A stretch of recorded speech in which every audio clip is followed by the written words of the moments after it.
Volodymyr Zelensky has just entered the room, about to speak to journalists in Kyiv. Let's take a listen. But the most important today is to thank you, representative of mass media, journalists. You know, it is very important what you have done during this year. Ukrainian, our invincible journalist, I would like to thank you all. Great power, invincibility, everything what you have given to our country. It's very important. You also are with us, the entire Ukrainian population, army, and you, all representatives of our mass media, our friends, our partners. I would like to thank you all. And I am convinced that you don't know probably yet what you have done for us, for our victory. But all this feeling will come to you. I deeply thank you very much what you're talking about Ukraine, that the entire world knows about Ukraine, that the entire world does not forget Ukraine, and it helps us to be invincible. It is a month, very, very difficult months and a year of invincibility. I really am thankful to all of you. I would like to thank your colleagues that unfortunately are not among us anymore. And they never will be with us. They have given their lives for this victory in Ukraine. There are people among your profession, and I think it would be only fair to give our respect to this journalist. For those who are now only with us in memory, let's stay quiet for a moment.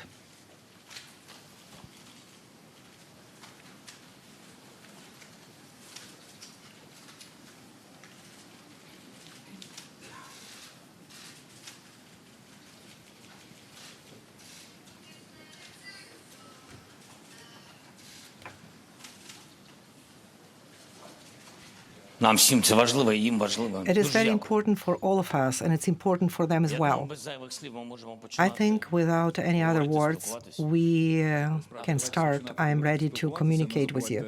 It's very important that you show your cards and also you talk, introduce yourself.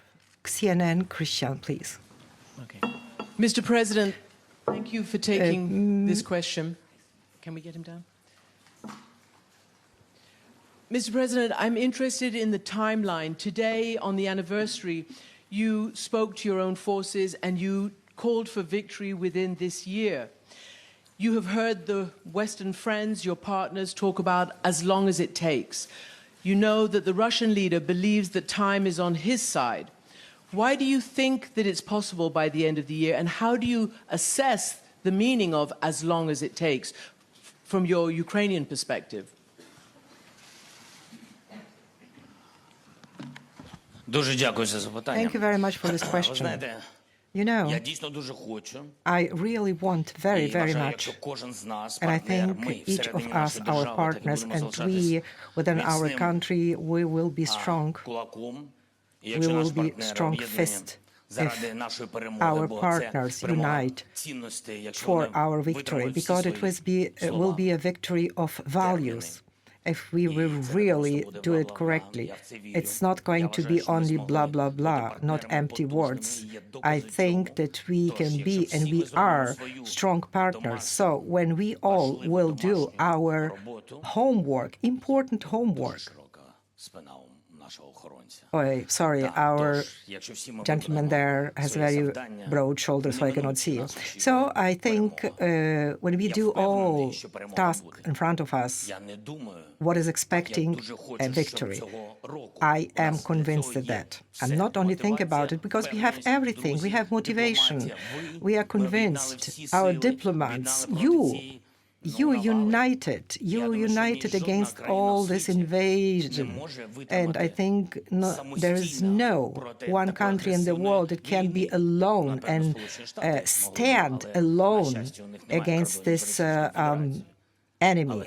Probably United States would be able, but they are not here, and they are not bordering the Russian Federation. You know, Ukraine is not alone.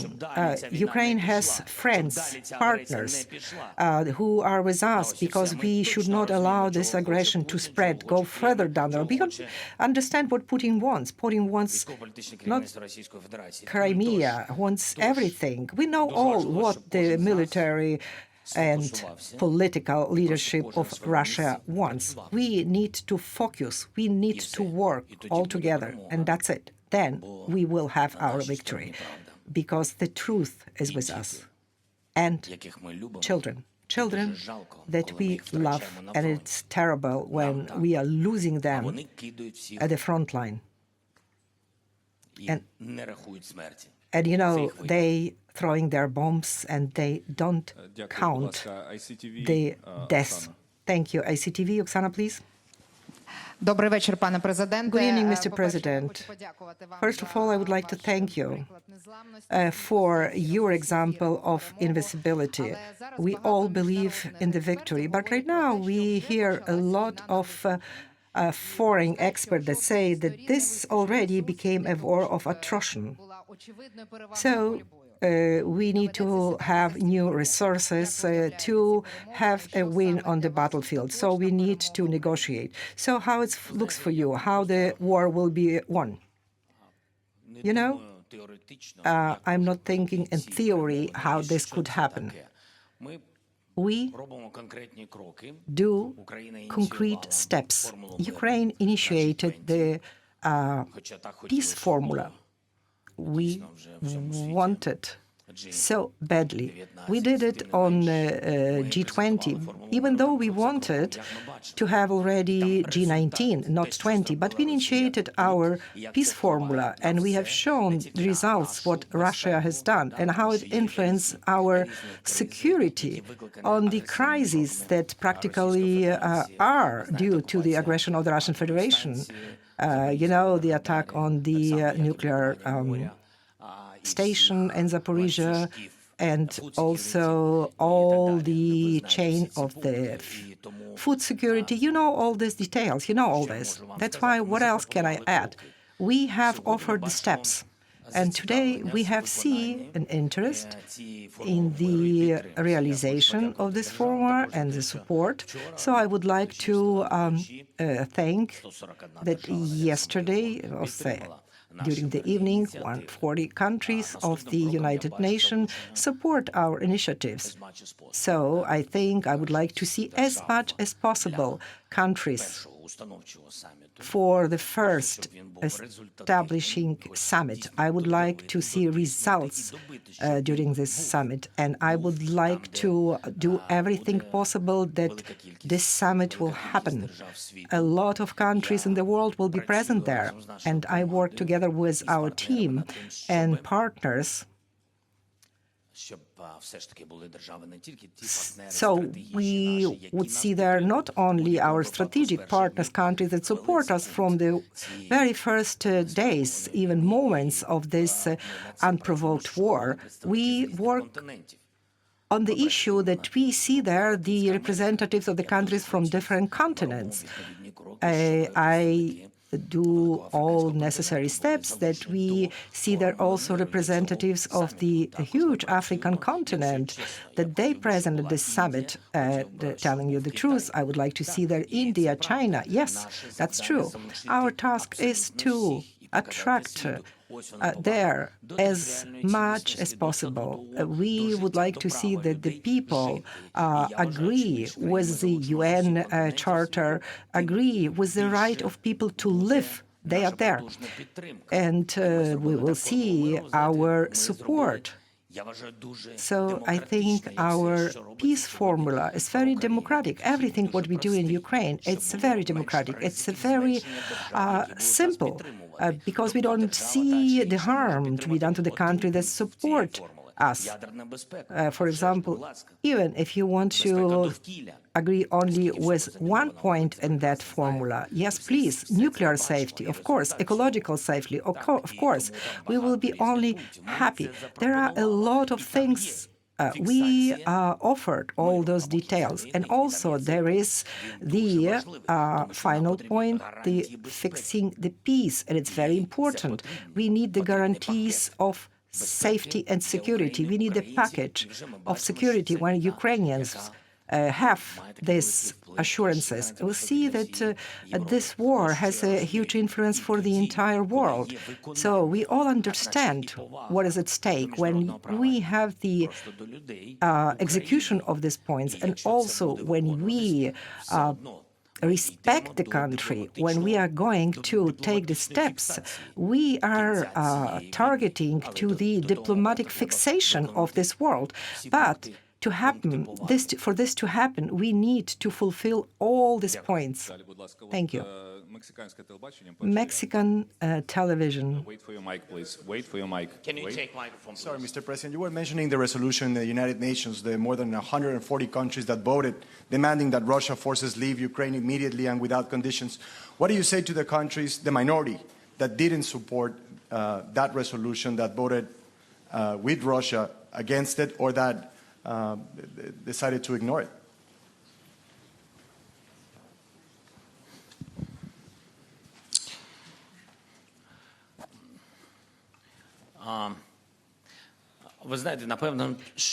You know, probably to understand what the war is, what are losses, because you not only lose territory, you also lose people. When you are not at war and you never know what the war is, you probably cannot understand. You don't understand what kind of pain it is.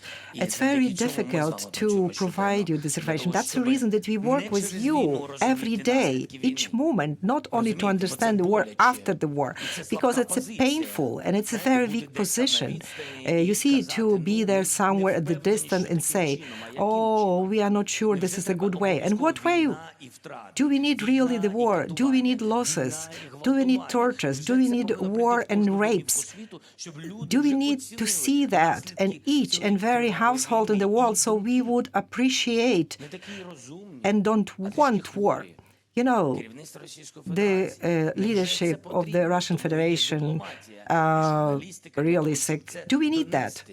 Do we really need that? It's very complicated to talk to the people who are against. We do work on that. But look, we do that. 141 countries in favor. They are in favor of territorial integrity and sovereignty of our country and its values. So, in this support, there is the answer. Yes, they understand that the Russian Federation has to leave our sovereign territory. Yes, we do work with different countries. In my opinion, Ukraine has to move forward toward the countries of the African continent. In my opinion, we didn't work correctly with them for long years. We didn't pay attention to them. And I think it was a huge mistake. That's why in Ukraine we adopted a special program. We need to have our presence in the region. So also look at our initiatives gained from Ukraine and also other initiatives. So what we have to do? We have to do daily investments for peace. In my opinion, we missed some time. And that's why today we are fighting for our independence. So we didn't have a strong leadership and partners with Ukraine before the war. But you know, we have now much stronger support, but it's always something is missing. And I am talking here about the Latin American countries, about some African countries. The support is very important, and I would like to have a summit meeting of the Latin American and African countries and Ukraine. You know, I don't want to leave my country, but I would go for this meeting. It's very important. You know, I don't have a crown, so my crown will not fall off my head if I go there. Our diplomats are ready to work 24/7. We will do that. And that's the way we should have worked for 30 years. Unfortunately, that was the war that pushed us toward this process. Unfortunately, but really no one expected this from a neighbor, from Russia, that we will have this from Russia, this desire to destroy us completely. That's why it is not like we are making better our mistakes or we want to do something different way. You know, I don't want to do something with this part of the past. I'm looking forward to the future. We need the support of this part of the world to win, and we work on that. And this dialogue, it's completely fair. The dialogue with many countries. We worked to unite European countries. Yes, not only the countries of European Union, other countries. There are countries who are neutral. So we worked on those countries to change this neutrality so that they would not be neutral to the war. It is very important, and we worked on it very much, a lot, every day, because the victory on the battle gives you assurances, because it sounds not very good, but, you know, no one loves losers. Everyone loves winners. That's why we need to work inside the country and outside the country. This is the only chance to win. Thank you. Colleagues from Yalta European Strategy, Sir Jeffrey Rice, please. Do I need a microphone? Yes, you do. Thank you very much. Mr. President, those fighting for your country, led by you and you, have put you on moral peaks, not just high ground, from which you can make requests or demands of the Western world, whose methods of accountability for war crimes are unsatisfactory, incomplete, and very, very slow. Will you, for yourselves, and also for us, push for reform of those systems or additions to them that will ensure there can be, because this is in your country's interest, the earliest possible and conclusive determination of where moral right in this war is and where moral wrong is? And supplementary to that, Mr. President, will you consider, to the extent possible, ensuring that accountability mechanisms for war crimes are dealt with by Ukrainians in Ukraine and in the Ukrainian language, remembering that the countries supporting you, if they found themselves in your terrible and unhappy situation, would demand nothing less for themselves?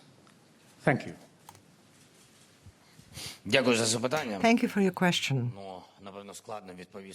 It's probably difficult to give an answer to this question. Thank you. It's a very deep question. It's a very important point about the fairness. We do have peace formula. That's our vision. We see that, and we do things about it. With regard to the institution, tribunal, it's very important because all the steps begin from the political unity and support. So so maybe it's not the universal support, but such a platform we don't have. So we need such a platform so the countries would be united politically. And on this platform, we can support a creation of a tribunal for the crimes of the Russian Federation, for the aggression of the Russian Federation. Also, we work on the establishment of special mechanism for all the losses the Russian Federation has done on the territory of our country, our people, against our country. We do work on that, Kostin, Yemark, Kuleba, or our diplomats, all General Prosecutor, his office works, all of us work every day. This very complicated mechanism. And telling you the truth, most of the countries are afraid.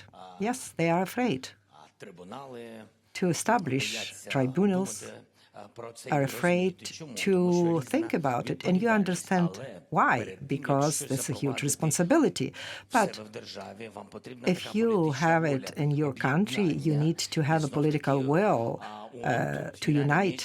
And United Nations is very useful because, in principle, any country, any government, any leaders can have the political support of this process. We do work on it. We are sure that the resolutions will be supported and we will see them coming forward. So,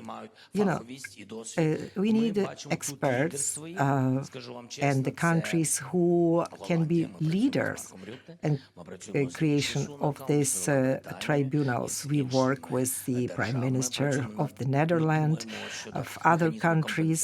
We are working on the mechanism of compensations. We see already some steps in the United States of America. Also, our Baltic partners, telling the truth, the Baltic Trio and Poland support us very much, whatever we ask for.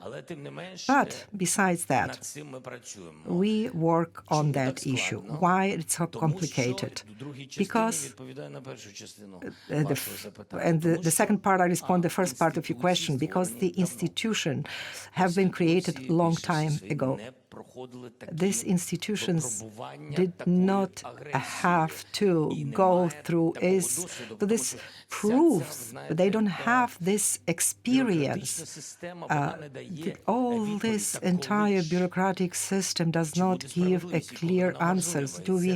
Will we achieve fairness, and when? Because the people who lost their households, or people losing their lives, countries that lost territories, economy, everything, they want now. They want the fairness and truth to be now. That's why they want it now. We have specific examples. We're talking about captives, prisoners of war. We worked on that. Our team worked on it. We need to see how are they kept, how our soldiers, female and male, are fed. We know we have the international organization there, Red Cross. They were not able to achieve an access. They could not be there. Are they universal? No. Were they really trying to do their hardly? No. It was us who had pressure them, dealers, intermediaries, so we would see free our soldiers, our women and men. We wanted to see it now. This year we have a full-scale war, but we are talking about it now. And remember, the war started still 2014. 125 Crimean Tatars. Where are they? What is going on with them? And what stage are they? Do you remember when we had our military personnel exchange? We also have back some political captures. Where were they? Somewhere deep in Russia.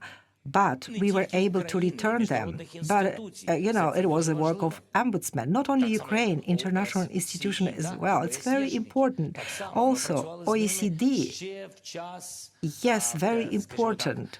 OSCE work is very important. We work with them during the Normand formula. We did talk about a lot of security issues. It was very complicated. Why? You know, we heard a lot of answers, and you know what I was tired of hearing? That's not our mandate. So, not universal mandate, not universal access, not universal organization, but at certain moment, the United Nations, headed by Guterres, and I thank him very much, what we started to do. Yes, we worked together with them. Mr. Guterres was here. We talked about it, and we were able to create that corridor, and our grain initiative started. So, thanks to our pushing and talking about it, we were able to change some institutions.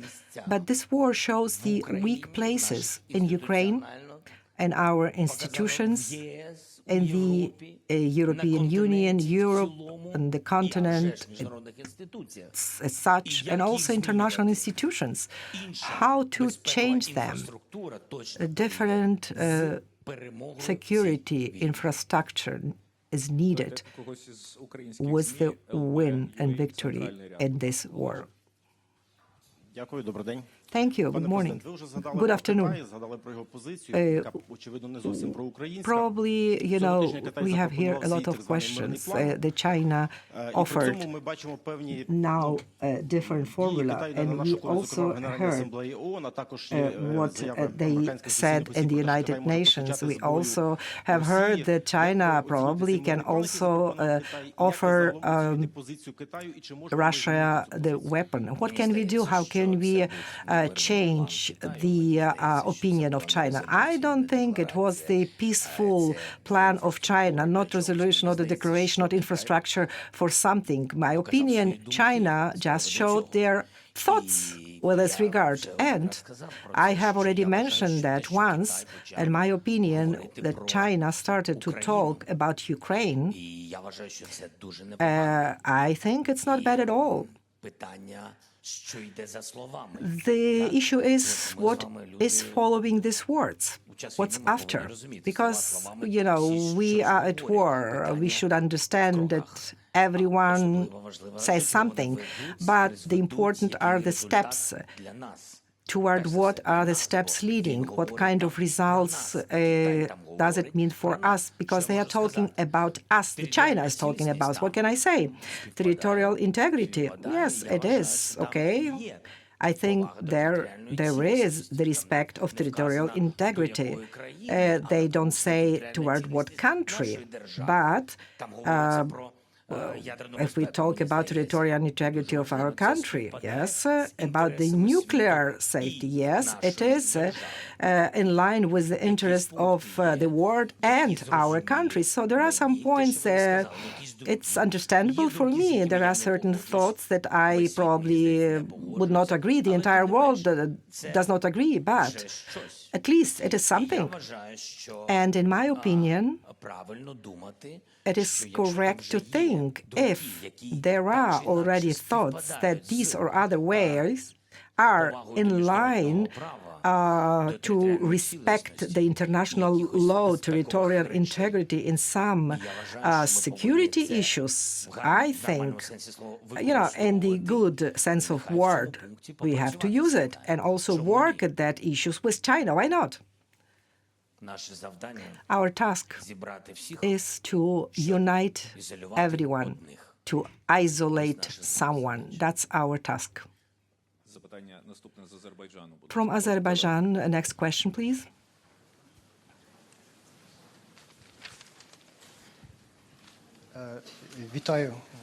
Greetings, Mr. President. Azerbaijan journalist, how can you evaluate the support of your countries by certain countries, specifically Azerbaijan last year? What kind of reforms will you have in Ukraine after the victory? What kind of concrete steps are you going to perform and national politics and foreign policy. Can I make selfie for a child? Okay, I understood what's the best. Let's start from the child and then the questions. Колеги, але це поганий приклад. Dear Так colleagues, більше не робіть. that's not a good example. Please do not do this anymore. How can I evaluate the support of Azerbaijan? And the answer is in your question. In my opinion, if Azerbaijan journalist asks the question in Ukrainian language, he already decided between Ukraine and Russia. Thank you for your support. Talking about the president of Aliyev, yes, we are in contact. We are talking. We are thankful for support, different support that he did for Ukraine. And he respects sovereignty. And now it is point number one for our country. He respects territorial integrity of Ukraine. And his opinion, Crimea belongs to Ukraine. Thank you. Okay, let's talk to this part. NPR, please, National Public Radio.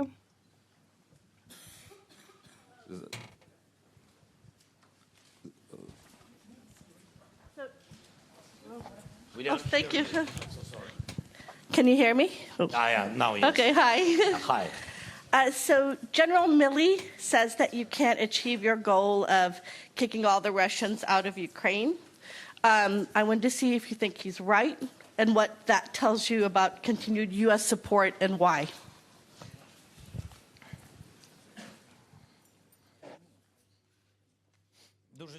Thank you very much. First of all, we know each other. With General Milley, personally, I met him, and I did not hear this from him. I respect thoughts of the military, especially partners that support us constantly. They are leaders of this support, and if really General Milley thinks so probably I would have heard this already. That's firstly. And secondly, everything depends from the support. So, General Milley, if he wants that we really faster kick the enemy from our country out, and I think he needs to be much faster with his delivery of weapons. So I think that's the way it should be. Okay, with regard of the support of the United States in general, I think the most important was the visit of the President Biden. So we do have material assets. We have weapons, and this is very important. And it's up from the President, Congress, but first of all, of the support of the American society. I see this support. I was in Washington. I saw it. I saw the people standing in our flags. And in each window, I saw American and Ukrainian flags. I see how powerful the support of the U.S. is. But it's about a physical presence of weapons, financial and military support. It's very important. But there is a belief in the victory. And the President Biden was here. That's the main signal. But Milley was not there. We invite him. Please come. Sky News, Deborah, please. Thank you very much. Deborah Haynes from Sky News. Do you believe that Ukraine can achieve victory on the battlefield? Or do you believe that ultimately you're going to have to negotiate, maybe even compromise, maybe even talk to Vladimir Putin? And if I may ask a second question, please. Around 20 of NATO's member states have increased their defence spending or made pledges to increase their defence spending following the full-scale invasion of Ukraine last year. Would you like to see all 30 member states increase their defence spending, given the need to continue to support Ukraine? And that does include the UK, which has yet to do that. Thank you. Thank you for your question. If I forget something, please remind me all your questions, just in case I forget. Okay, look, I think it's a very important aspect is because there are a lot of countries, 20 countries, but there are many more in the world who started to raise their defense budget. So we had the complex question from you, and let's give you complex answer. The person asked how to reform the institutional security in the world, and you say that the making the budgets of the army bigger. So the response, Ukraine and the war in Ukraine started restart thinking at NATO. So we all understand that the system are not very correct, and we need much powerful things. And I'm not talking about projectiles, ammunition. Yes, we need more defense of the cyberspace, drones, a lot of things, IT, a lot of new technologies. Yes, we all understand that we are not universal. We see what happens. Probably someone talking about it want to raise much more expenses, increase spendings, but I think that's reforming the state of their security system. And I think these are very correct steps because everyone saw what you can expect from the Russian Federation. And here we approach the compromise and negotiation table. And everybody saw, look, no one went to buy flowers. Everyone decided to buy weapons and technologies. So something is not correct with the military and political leadership of the Russian Federation. Yes, no one wants to develop business with Russia. To the contrary, sanctions are implemented. Sometimes you can have been shot from that sanction. Everybody understands that firstly they want you to depend from their gas, and then you can be called because they do whatever they want. And then one thought, and why we cannot take this territory? Let's change the party in this country, and let's take something from that country. I just thought like that. I decided. One person thought that. So then the entire world understand that we need the independence, not on the paper, maximum of dependence to defend your country. Because look what he is doing with independent Ukraine, former colleague, so to say, and neighbor. Look what is happening. That's why after all this, we are coming back to the first part of your question. After that everyone saw that they are killing, torturing, and whatever is happening, everyone is seeing that. They are not hiding. So why not? Why not, just taking hostages the people in the atomic station? Why not to threat with the nuclear threats, etc.? And, what about the people that they are killing? People that have kids in their hands, not weapons, but kids in their hands. After all this, what do you think? Can we, Ukrainians, now be sitting at the negotiation table with all this? I don't know what it is. I don't know what it is. We call this Russianism, but I don't know what it is. And here is the answer. Let's start from the beginning. Let's start from what did you infringe? First point. Please respect our right to live on our territory. Leave our territory. Stop bombing us. Stop killing civilian people. Stop killing all our infrastructure, energy, water system. Start bombarding of cities, villages, killing dogs, cats, animals, burning forests. All of this you shall stop, and then we will tell you in what format we can diplomatically put the end Далі, будь of ласка, it. Українська правда. Ось Ukrainian Pravda, please. сектор. This sector here.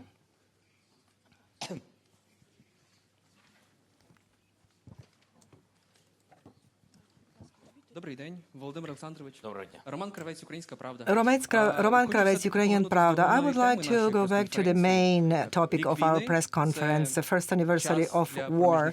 It is the time to draw the consequences and summary.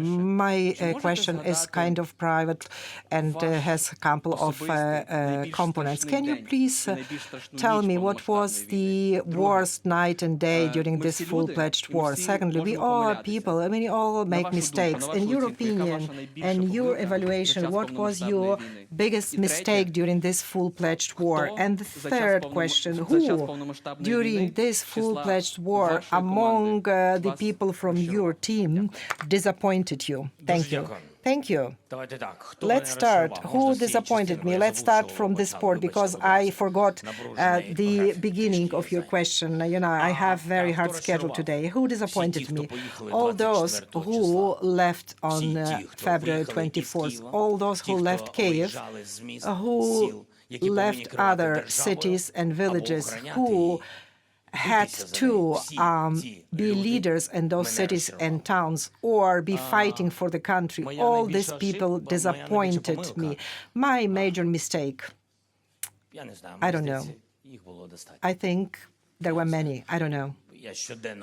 Every day I work from the early morning to the late night. I have to choose. I make choices. I am alive. I am a person. Even though someone doesn't want to see me alive. And, you know, I am you know, confident that I make mistakes.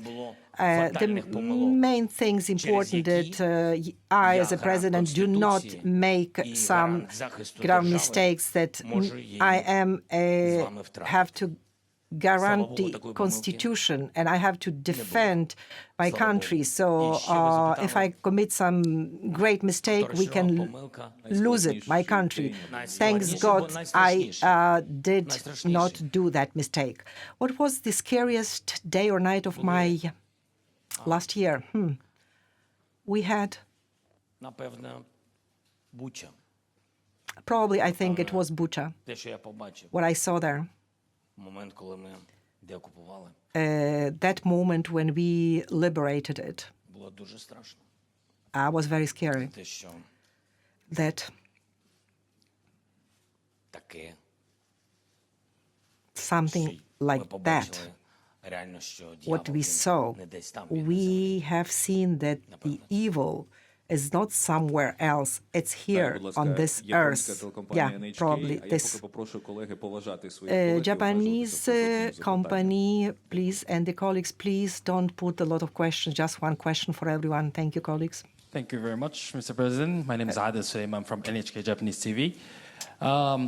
There is a G7 summit in Japan in May. Are you considering joining the G7? Because the Japanese Prime Minister, only Prime Minister from G7 countries didn't visit Kyiv yet. So what's the role of the Japan in G Summit to accelerate the support to Ukraine? Thank you. Thank you for your question. What's important? We have a full support of the G7. 40 minutes. I'm sorry, I'm forgetting sometimes the question from the beginning because there are a lot of thoughts and tasks. 40 minutes before our meeting, I had a conversation with G7. Ukraine is invited. Part of the information will be open. And later on, we had also close information. Everything with regard of the support for Ukraine and what G7 is ready to give, the huge packages of support.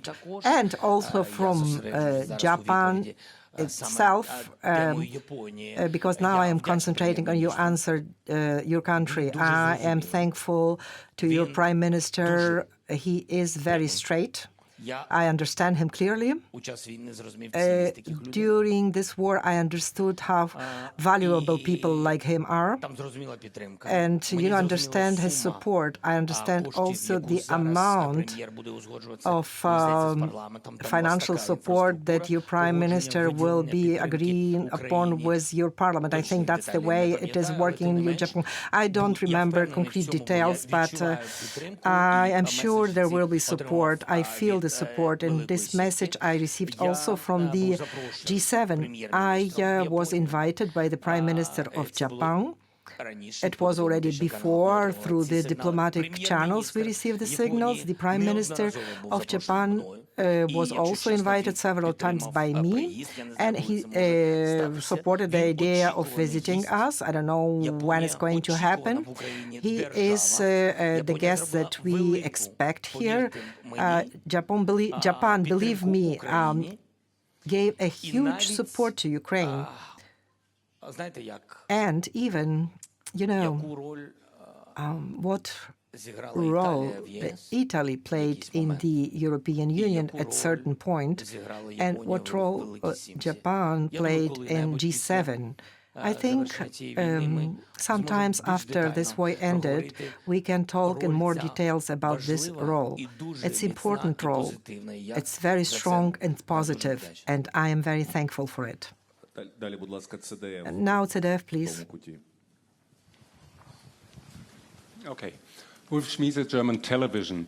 Mr. President, 1 year ago, you've been the most wanted person worldwide.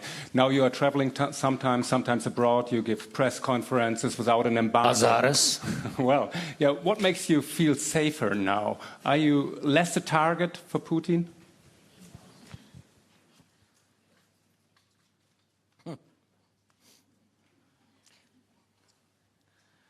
In my opinion, I thought regarding the thought of Putin, Germans have more information than I do.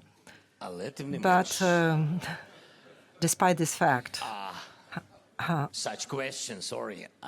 That's a question. Anyway, what do I do? My task as a president, as a leader of our state, and never even have a thought about weakening support for Ukraine.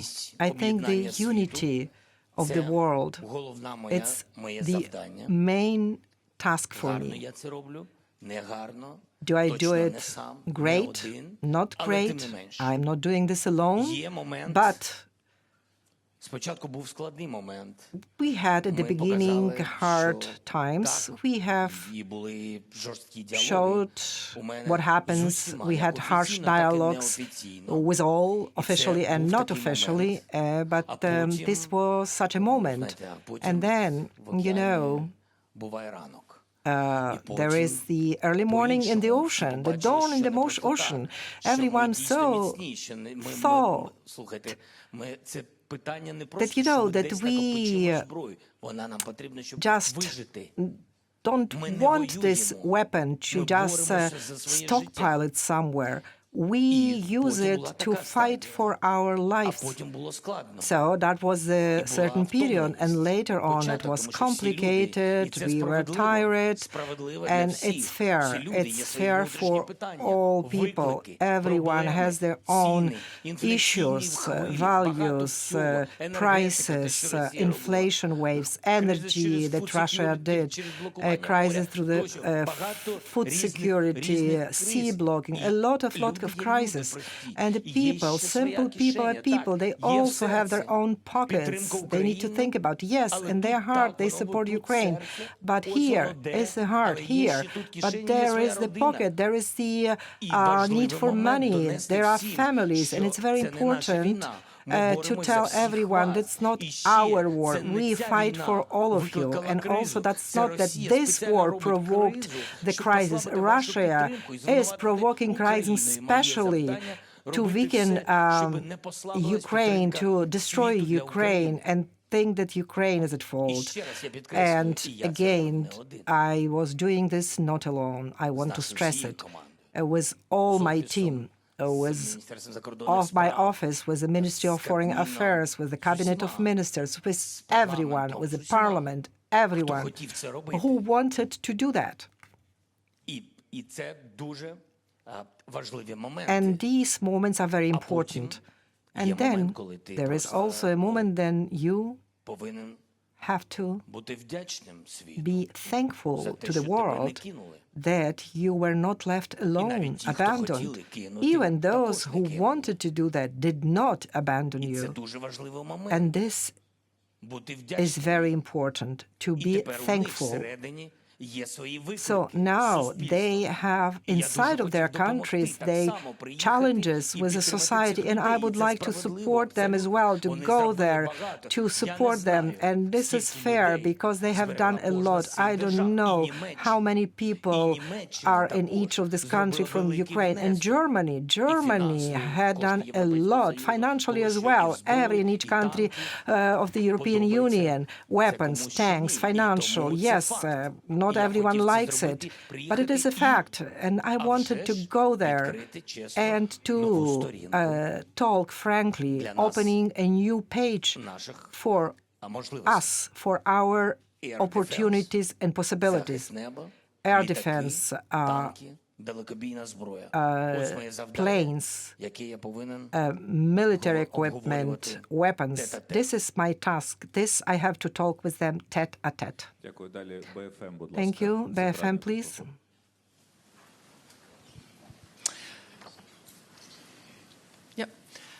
Good morning, good evening, Mr. President. Thank you for receiving us today.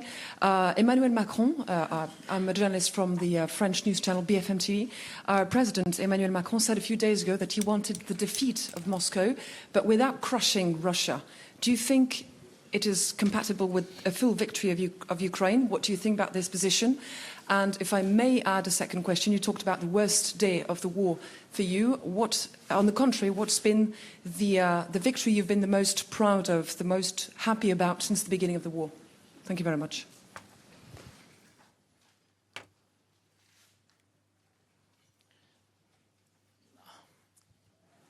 Emmanuel.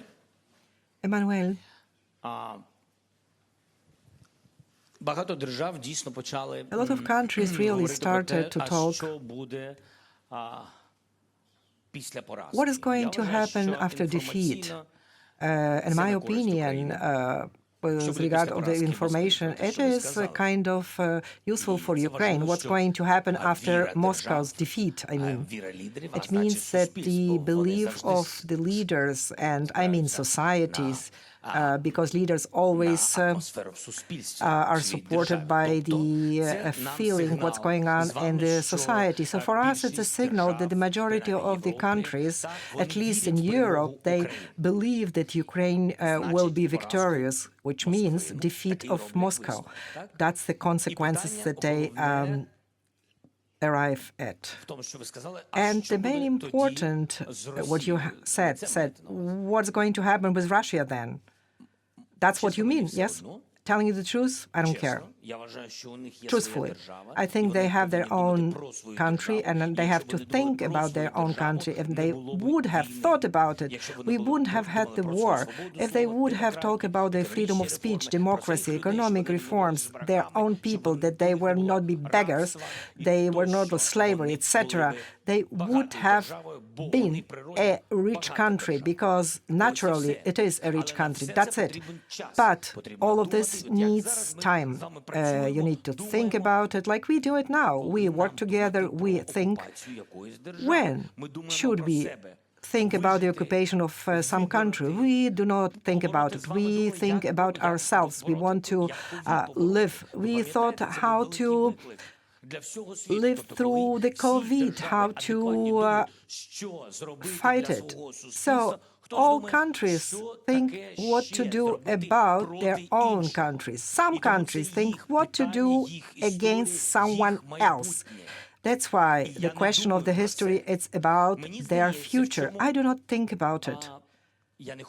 I don't want to want that some leaders make mistakes. No, each and every has his or her own opinion. In my opinion, this elite, the business that fairly is under sanctions now.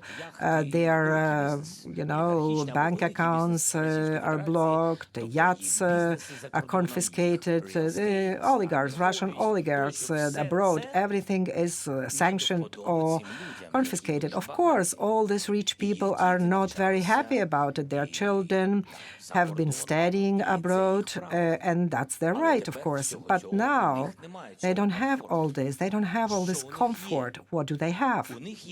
They have all what is left in Russia. Do you think they will allow that will be not one Russia, but 10, 20, 30, 40 Russia? Do you think they're going to share their businesses?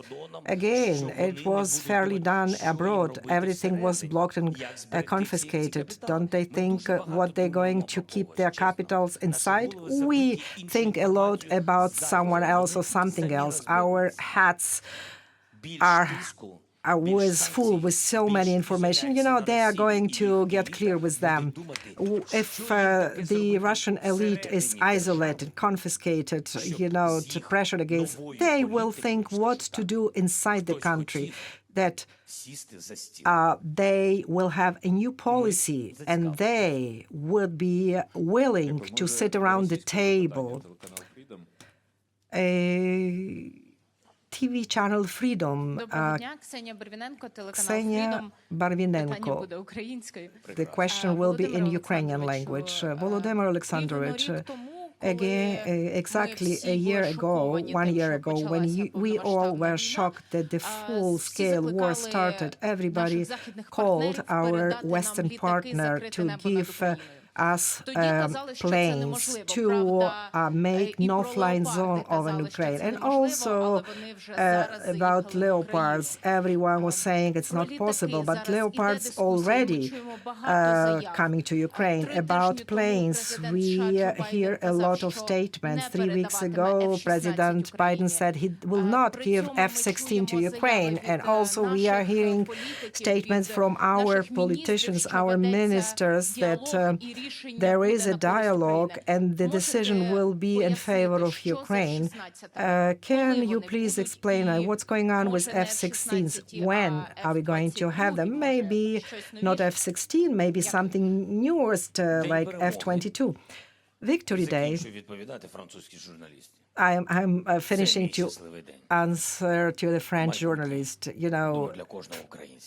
Victory Day, it will be my happiest day. I think it's important for each and every Ukrainian. Now the answer for you. Regarding weaponry, yes, from the beginning it is like that. Different weapons of Western or NATO standards, we didn't have it practically, and I'm frankly here speaking because we are non-alliance country. And we started to work on it. I think the artillery of the 155th caliber, later HIMARS, it was a new page, really, a new page of this war that will lead to the victory. Very important, very timely, and working super great.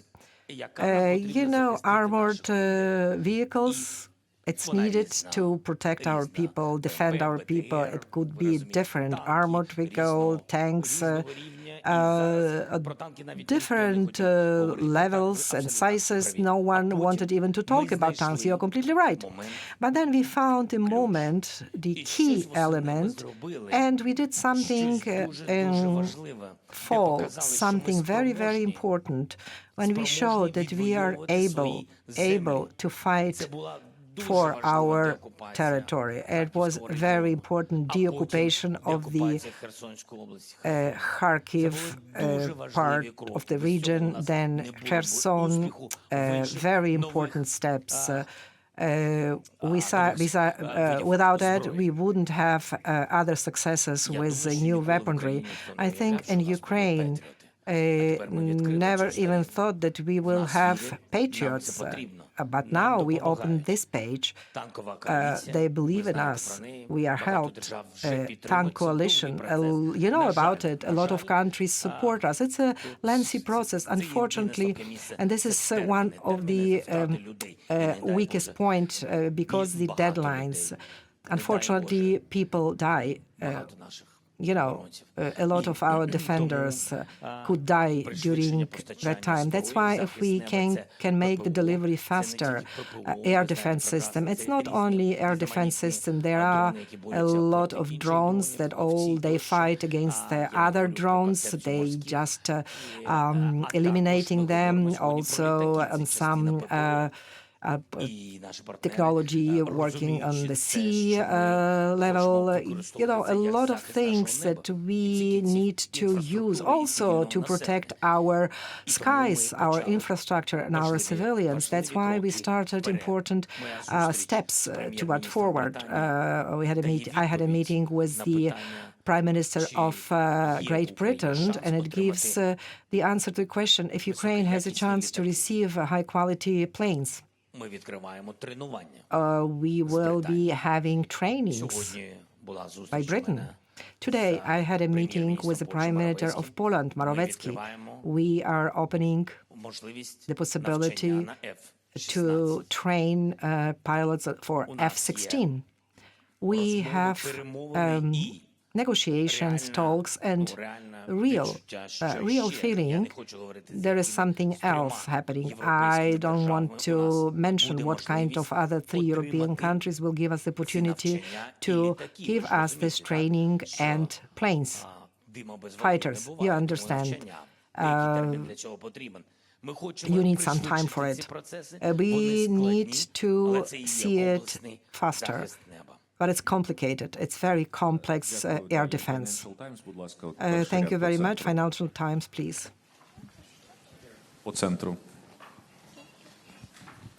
Yeah, Gillian Tett, Financial Times. A very quick question. You talked about the Chinese peace proposal and welcomed some element of it, but it did not mention at all the withdrawal of Russian troops from Ukraine. Given the views of the parliamentarians, does that mean the Chinese peace proposal is dead in the water?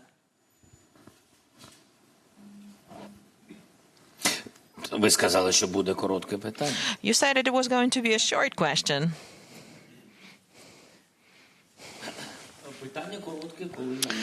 Well, it's only a short question when the answer is short. Well, everywhere, whether it's China, it's very hard to find a short answer. I don't think that what China did was an offer in and of itself. I believe it's only the state on whose territory the war is taking place can do that. So we came up with an offer of our own. We came up with a peace formula. Well, I think it was an important signal that China looks like is going to participate in it. That seemed as their views. As of now, I'm seeing this as a signal only. I don't know what comes next. It depends on the further steps taken. I want to believe that China is going to side with the idea of fair peace and fairness, which is our side. I really want to believe that China is not going to supply weapons to Russia. This is very important. This is priority number one for me, and I'm doing my best to prevent that from happening. It is very important for us. Because, it's better the way things are for China now than in Russia's embrace. Because, there's this risk of the Third World War. And only after we see specific steps will we be able to discuss them. So far, I'm just seeing an opinion. The most important is territorial integrity, and territorial integrity implies withdrawal of Russian troops. If it's not there, that means it is not okay with us, the way it is written now. If this is what's implied, that there is no withdrawal of Russian troops. Prime Minister of Sweden, Carl Bildt, no question? Okay. Thank you. Then next, Anadolu Agency, please, here.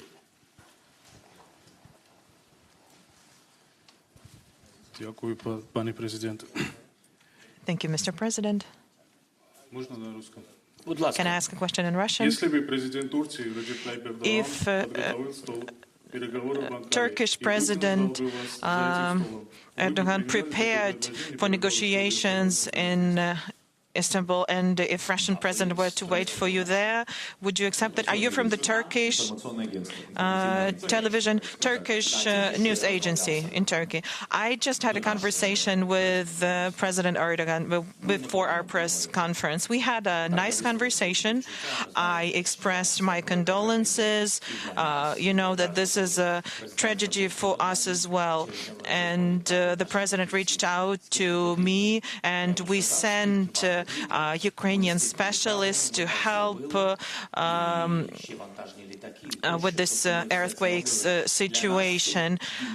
We sent cargo planes. This hurts us too. As a country in war, we perceive this pain as our own. I'm very grateful to President Erdogan for his assistance, with the grain trade matter, with Azov regiment. We managed to return some of the men that could have been executed. It wasn't all of them, but still, President Erdogan has done some things that are very, very useful to Ukraine.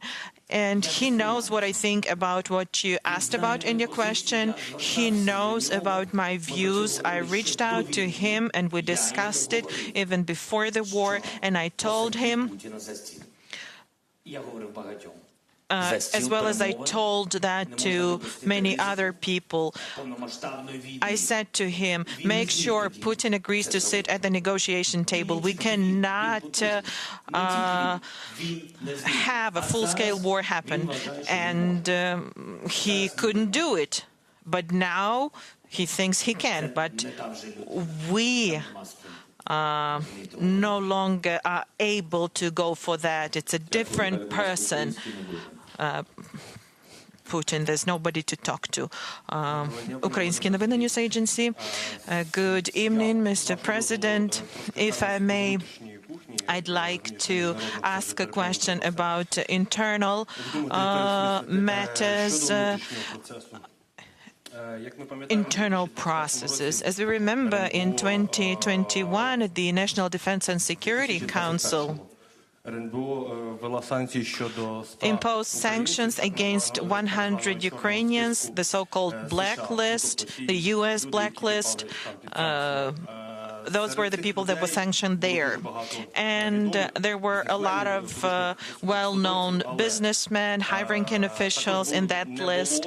But also some people were missing in that list, and they should have been there. In particular, talking about an official, Eduard Stavitsky, now known as Nathan Rosenberg. In 2021, the U.S. Treasury imposed sanctions against him, but unfortunately he's not under sanctions now. And you know what kind of person he is. You know that he's been anti-Ukrainian, he's prosecuted by our Ukrainian law enforcement. So the question is, how can you explain that during the 9th year of the war and 2nd year of the full-scale war, people from Yanukovych circles still have businesses in Ukraine?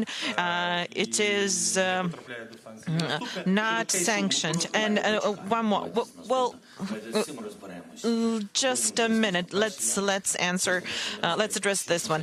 First of all, I'm not quite clear who you were talking about. Well, every time the U.S. gave us a list of persons to sanctions, we would mirror that and sanction them.